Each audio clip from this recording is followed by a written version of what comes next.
Donald Trump has reignited a fierce trade battle with Europe, this time over digital taxes.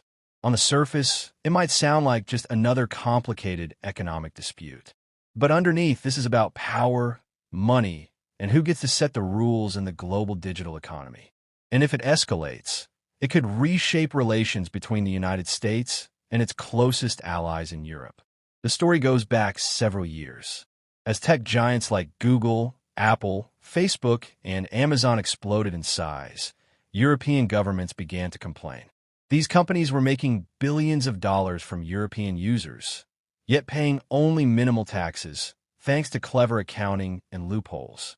Countries like France, Spain, and Italy pushed forward new digital services taxes, aiming to make big tech pay more into their economies. But there was one problem. Most of those companies are American. And Trump, during his presidency, and even now as he seeks another term, sees these taxes not as fair contributions, but as direct attacks on U.S. business.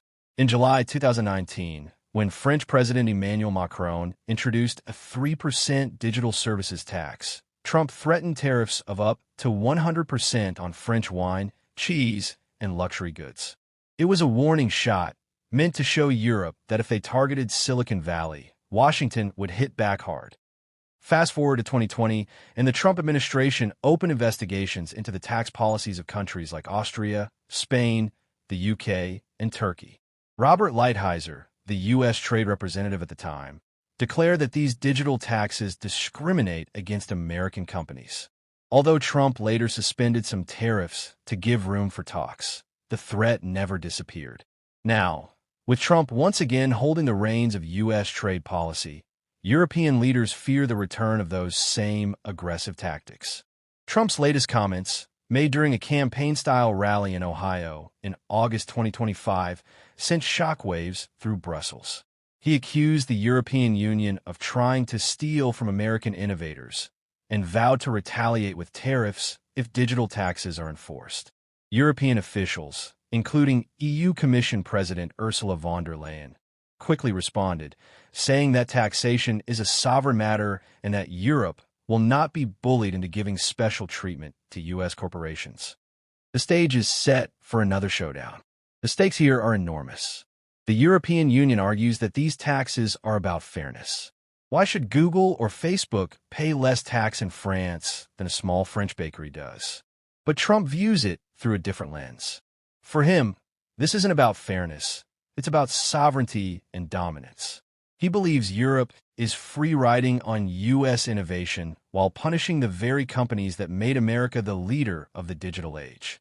This conflict matters because it could escalate into a new kind of trade war. The U.S. and Europe are supposed to be allies, bound together through NATO, trade, and shared democratic values. But digital taxation has exposed deep divisions. If Trump follows through with tariffs on European goods, Europe is likely to retaliate, targeting American exports. That would mean higher costs for consumers on both sides of the Atlantic, strained diplomatic ties, and a weakened Western alliance at a time when unity is crucial in dealing with rivals like China and Russia. What makes this story even more significant is the global context. The OECD, a group of more than 130 countries, has been working on a global digital tax deal since 2021 to avoid exactly this kind of trade conflict. But Trump has always been skeptical of multilateral agreements. He prefers one-on-one deals, where he believes America has more leverage.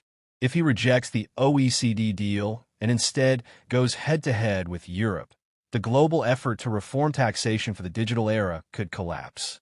For European leaders like Emmanuel Macron of France, Olaf Scholz of Germany, and Giorgia Meloni of Italy, this is a test. Do they back down to avoid a trade war with Washington? Or do they stand firm and risk a showdown with Trump? Either way, their choices will have long-term consequences, not just for tax policy, but for the entire future of U.S.-EU relations.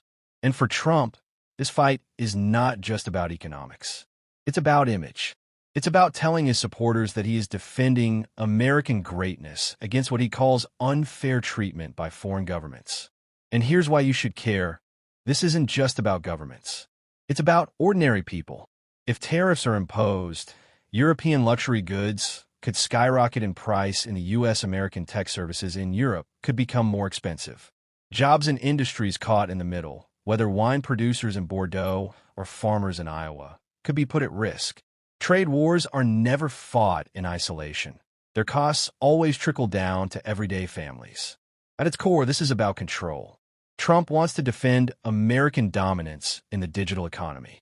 Europe wants to assert its right to tax companies operating within its borders. And unless a compromise is found, the clash between these two visions could spiral into one of the most consequential economic battles of the decade. So the question remains, is this just another Trump threat to gain leverage? Or are we watching the opening shots of a full-blown U.S.-Europe trade war? Either way, the digital tax fight is a reminder that Trump's approach to global politics has always been the same. America first, no matter the cost. And before we wrap this up, I'd love to know what you think. Do you believe Trump is right to defend U.S. tech companies? Or is Europe right to demand a fair share of taxes? Drop your thoughts in the comments. I read them all. And if you're enjoying these deep dives into global politics, make sure to like this video, hit subscribe, and ring that notification bell so you don't miss our next breakdown. Trust me, the stories ahead are only getting bigger.